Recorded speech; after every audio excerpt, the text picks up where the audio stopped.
მოგესალმებით, მე ირინა ტორონჯაძე ვარ, ეს არის MMA Mainstream-ი, გამოიწერეთ ჩვენი არხი MMA Info. სანამ გადავალთ მომავალ კვირას მომავალ ჩანიშნულ ორთაბრძოლაზე მერაბ დვალიშვილსა და პიოტრ იან შორის,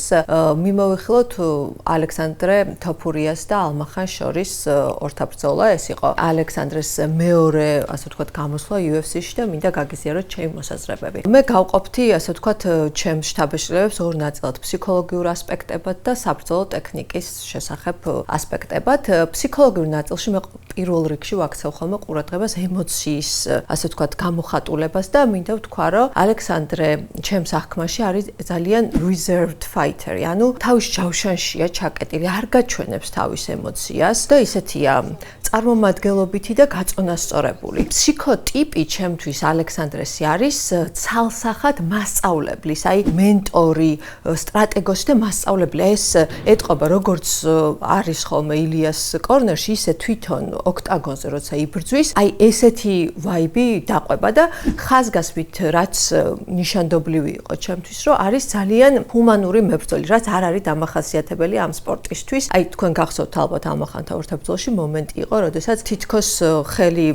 მოუხდა თვალთან და როგორ უხდის სიმწუთას ბოდიში, შეიძლება სხვასაც მოეხადა ბოდიში, მაგრამ ეს იმდენად ავთენტურია ალექსანდრესთვის და იმდენად რაღაც გულწრფელი იყო, რომ მე გამაკვირვა რამდენად რაღაცნაირი გაწონასწორებული და ჰუმანური მებრძოლია, ხო? უნდა ვთქვათ, რომ MMA არის ძალიან დომინანტური სისხლიანი სპორტია, შეიძლება ასეც ითქვას და აი ამ სპორტისთვის გამორჩეული რაღაცა სახე შექმნა ჩემთვის ალექსანდრემ. ამას ყველაფერთან კონტრასტში, რამაც მე დამაინტერესდა, არის მისი საბრძოლო ხელოვნება და როგორი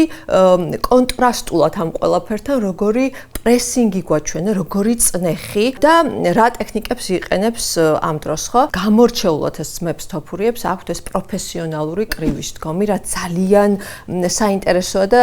მე ვიტყოდი, რომ უკვე თამასას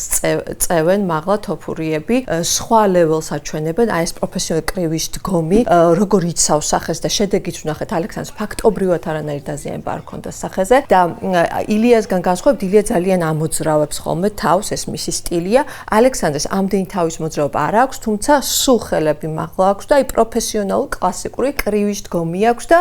აქვე უნდა ითქვას სხვა გარჩევები ვნახე, მათ შორის ინგლისურენოვანი თუ სადმე რამე შემხვდა და ძალიან საინტერესო იყო ერთ-ერთი ის მოსაზრება, რომ და ვეთანხმები, რომ იმდენად პროფესიონალური დარტყმა აქვს, რაც ფაქტობრივად რამოდენიმე მებრძოლს აქვს MMA-ში, იგულისხმება, რომ როგორც წესი MMA-ის მებრძოლები, ნუ იქნევენ ჯებებს, შეიძლება ძლიერათაც, მაგრამ აი ის, რომ დარტყმა მოდის აი თეძოდან და მხარი მიყვება და დარტყმისას აქვავებს დარტყმას, აი ეს აკეთებს საბოლოო იმ ზიანს აყენებს ოპონენტს, რაც ვიხილეთ ჩვენ ალმახანის სახეზე და ძალიან პროფესიონალური და ძალიან კლასიკური აი ესეთი მოძრაობები აქვს. ერთ-ერთი კომენტარი ვნახე და ვეთანხმები, რომ ძალიან ლამაზი ჯები არის ეს პროფესიონალური კრივის. სხვათა შორის აი რომ გადაავლოთ თვალი სხვა მებრძოლებს, მათ შორის აი სუპერსტარებს, მაგალითად ხშირად უყურებ ხოლმე მაგრეგორის ბრძოლებს და მაგრეგორის დგომაც არის ესე გახსნილი რა, კი ძალიან მაგარი მარცხენა აქვს, არაერთხელ ვიხილეთ მაგრეგორის შესრულებით ნოკაუტები, თუმცა აი ეს თამას, რაც თოფურიებმა შემოიტანეს, რომ პროფესიონალური კრივის იმდენად მაღალ ხარისხში აყავს MMA-ის სტანდარტი, რომ ფაქტობრივად სხვა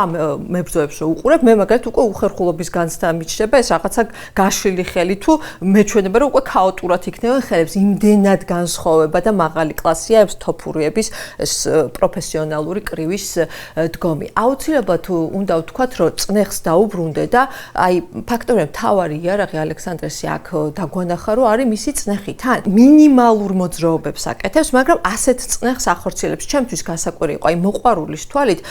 გაუგებარი იყო, როგორ ქმნის ამ წნეხს. თითქოს ზედმეც არაფერს აკეთებს, მაგრამ ფაქტია ალმახანი წრეზე არ ბენინა და დაზიანებები მიაყენა და აბსოლუტურად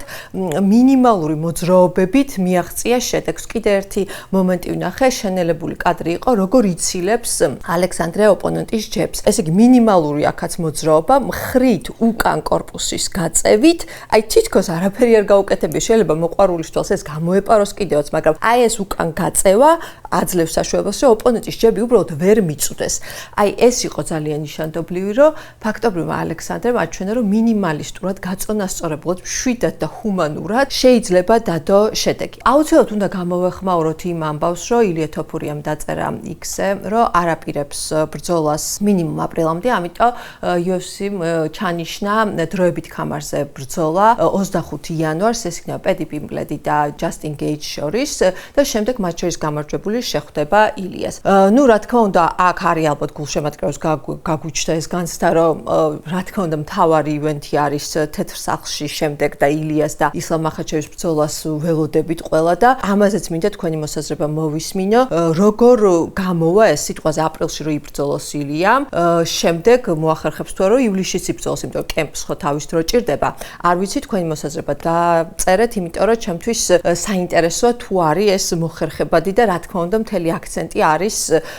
მაინც ილიას შემთხვევაში ისლამ მახაჩევთან ბრძოლაზე და აი ამ კონტექსტში უნდა ვთქვა ცარუკიანზე აგორებულია ეს რაღაც სპეკულაციები, უნდა გამოვეხმაურო, იმიტომ რომ გარდა იმისა, რომ სხვადასხვა პეიჯებზე, Facebook-ზე, TikTok-ზე, Instagram-ზე მხდება, არ ვიცი დაღესტნელები არიან თუ სხვები არიან, მაგრამ ძალიან ბევრი კომენტარები რომ აი ილია გაურბის ცარუკიანს, ჩემთვის ძალიან საინტერესო იყო, რომ ქართველების კომენტარებით შემხვდა და პოსტებიც ამასთან დაკავშირებით, ბევრი არა, მაგრამ შემხვდა, რომ აი ხო არ ჩანს ისე, რომ ილია გაურბის ცარუკიანს და ამაზე მინდა ჩემი მოსაზრება გითხრათ, არა როგორც გულშემატკივრება, გვერდზე რომ გადავდოთ, რომ ილიას გულშემატკივრება, აი ლოგიკური კითხვა მინდა დავსვა. ესე იგი, ილია რომელმაც featherweight-ში, არ ვიცი, ვოლკანოვსკი დაამარცხა, საჩემპიონო ხამარი მოიგო, შემდეგ დაიცვა Max Holloway-სთან, შემდეგ ავიდა lightweight-ში, იმისთვის რომ მახაჩევი შეხვედროდა, მაგრამ ამ დროს მახაჩევი welterweight-ში ავიდა, lightweight-ში შეხვდა ოლივეირას და ოლივეირა დაამარცხა და უნდა მახაჩევთან ბრძოლა, ესე იგი, ილია რომელმაც დაამარცხა ესეთი გრანდები, ვოლკანოვსკი, Holloway, ოლივეირა და მახაჩევს ასე ვთქვათ, უგზავნის გამოწვევას, თურმე ეშინია ცარუკიანი, ანუ ლოგიკა სად არის და კიდე აუცილებლად მინდა ვთქვა, რომ რატომ არ უნდა ცარუკიანს როგორც მებრძოლს აიღოს პასუხისმგებლობა თავის აქციელზე და ის რომ წლის დასაწყისში უბრალოდ ჩაშალა სატიტულო ბრძოლა მახაჩევთან, გასაგებია შეიძლება ქონდა საპატიო მიზეზი, შეიძლება არ ქონდა, მაგრამ ხო ჩაშალა, მისი მიზეზით ჩაიშალა, რატო არ შეიძლება უბრალოდ აიღოს ამაზე პასუხისმგებლობა და რაღაც სპეკულაციებს თავი დაანებოს თვითონაც და მისმა მოყვარულებმაც. ეს აუცილებლად უნდა მეთქვა და კიდევ ერთი რომ რა თქმა უნდა ილიასთვის მთავარი мотивация არის საბრძოლო მემკვიდრეობა და სტატუსი. ილია იბრძვის იმისთვის რომ სტატუსი მიიღოს, ანუ ხამარზე და საბრძოლო მემკვიდრეობა, ანუ უნდა რომ ყველაზე ძლიერ მოწინააღმდეგებს ებრძოლოს და სწორედ ამიტომ მისთვის ცარუკიანი პრინციპში არაფრის მომცემია და მე ძალიან მომწონს UFC-ს პოზიცია, რომელიც აკისრებს პასუხისმგებლობას მებრძოლებს და ამით აჩვენებს რომ მართლაც სერიოზული ორგანიზაცია. მერაბ დოაშისა პეტრიანზე საუბრისას აუცილებლად უნდა გავიხსენოთ მათი პირველი შეხვედრა და ბრძოლა. კიდე რომ გადავხედე აი პრეს-კონფერენციას მანამდე რა სიტუაციები იყო, ჩემთვის ძალიან ნიშანდობილი თვალსაჩინო იყო პეტრიანის დამოკიდებულება ძალიან ხაზგასმის უპატივცემულო. ეხლა რატო ვამბობ ამას? ხშირად არის MMA-ის მებრძოლებს შორის ეს პირისპირ დგომში, ისედაც პრეს-კონფერენციაზე, ისედაც ერთმანეთს ეუბნებიან, რომ აი დაგამარცხებ ამას გიზამ, იმას გიზამ, მე ვარ მაგარი, შენ ვიხარ, მაგრამ აი ამ გამოხატულებაში არის ხოლმე სადღაც ჩემს საქმეში რაღაცა ბავშვურიც კი არის ეს, რაღაცა მისაღებია, ხვდები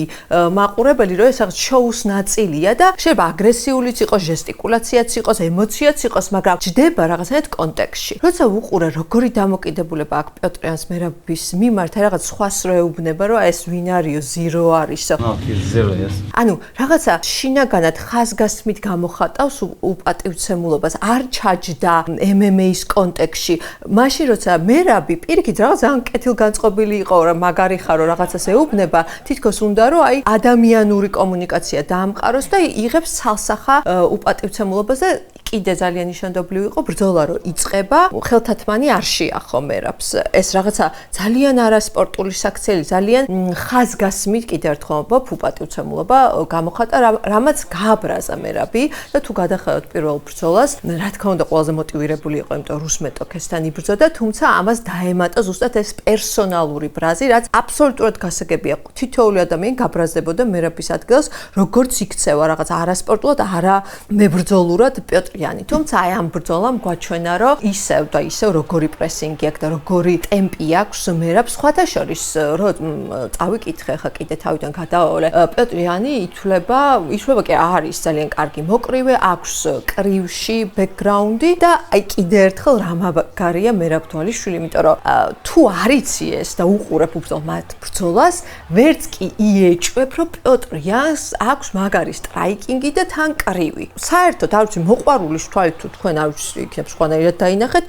ვერაფერი ვერ ქნა. ანუ დგომში ვერაფერი ვერ ქნა. იცავდა თავს, კი ბატონო და გრეპლინგშიც არის, რომ კარგი დიფენსები აქვს და ეს მართლა გამოჩნდა, იმიტომ რომ 45 ტეიქდაუნის ცდელობა ქონდა მერაბს და აქედან განახორციელა თითქმის ნახევარზე მეტი, თუმცა ჩანდა, რომ პიოტრიანი კარგად იცავს თავს და აი ბოლომდე გადაყვანა არ ხდებოდა და ამაში გამოჩნდა მისი გრეპლინგის და აი დიფენსების ასე ვთქვათ უნარი, თუმცა კიდევ ერთხელ კრივში და დგომში საერთოდ არაკონკურენტუნარიანი იყო და ვერაფერი ვერ გაჩვენა და თან ქონია ზედმეტსახელი no mercy, ანუ უმოწყალო პიოტრიანი და ფაქტია, რომ ჩვენ ვიხილეთ, რომ მერაბ თვალიშვილმა უმოწყალოდ სცემა პიოტრიანი. რა თქმა უნდა, წარმატებას უსურვებთ მერაბს და სულ მოუთქველად ველით ამ ბრძოლას და გულშემატკივრებთ და კიდევ ერთხელ დარწმუნებული ვარ, რომ გაიმარჯვებს და ეს იქნება მისი ამ წელს მეოთხე დაცვა ქამრის, რაც ეს კიდე ცალკე რეკორდია და უკვე დაანონსა მერაბმა, რომ ამის მერე მარტში კიდე უნდა ვიბრძოლო, მოკლედ ეს მერაბის ასე ვთქვათ ჯანი, შემართება და мотиваცია კიდე ცალკე თემაა. დასასრულს დღევანდელი ეთერის მინდა გამოვეხმაურო, ასე ვთქვათ, ქართული MMA-ის წამოწყებას, რკენა ეს ივენთი შედგა და ძალიან სასიხარულოა, იმიტომ რომ აი ხშირად არის თითქოს აი სხვა პოდკასტებს რო უყურებ ხოლმე, რომ არიციან რამდენად საქართველოში ფეხმოკიდებულია და ძალიან ძლიერია ჩვენთან MMA როგვერზე გავწიოთ, ჭიდაობის სკოლა, ოლიმპიური ოქროს მედლის მფლობელები ყავს, ძალიან ჩვენ გენეტიკაში და ჩვენს ტრადიციაში ძალიან ღრმად არის ფეხგადგმული რესლინგი და ჭიდაობა და არ ვიცი,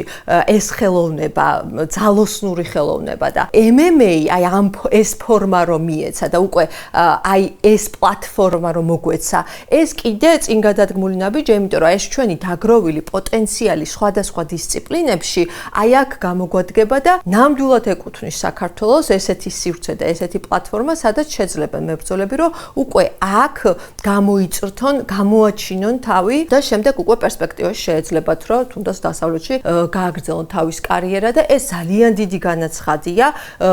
როგორც ვნახეთ, ძალიან მაღალ დონეზე იყო ორგანიზებული ეს ივენთი, რაც თავისთავად სასიხარულოა და აჩვენებს, რომ ძალიან დიდი პასუხისმგებლობით მოეკიდენ ორგანიზატორები და ვულოცავ მათ ასეთ წარმატებულ ივენთს და